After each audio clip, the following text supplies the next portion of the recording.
एका स्टेजला एक राऊंड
हमारे बहुत ही सम्मानीय शिक्षक बैजापुर को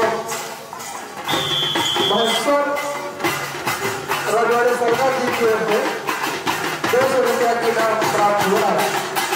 आपको भी धन्यवाद इस प्रस्तुति के लिए, आप सभी को जो योगदान प्राप्त किया है इसके पुरस्कार इसी कड़ी में कैलाश यादव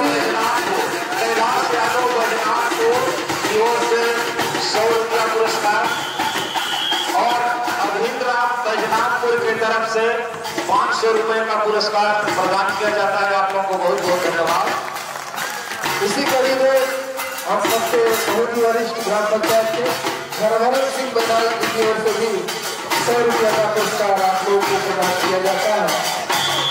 उसके लिए भी आप सभी को बधाई के पात्र हैं और आप लोगों ने जो इतना अच्छा जो प्रस्तुति किए, जिस उम्मीद के साथ में हम सब लोगों ने आप लोगों को इंतजार किया था और जिस तरह से आप लोगों का नाम जो हम लोग ने सुना, उससे बहुत ही ज्यादा हम लोगों ने पाया।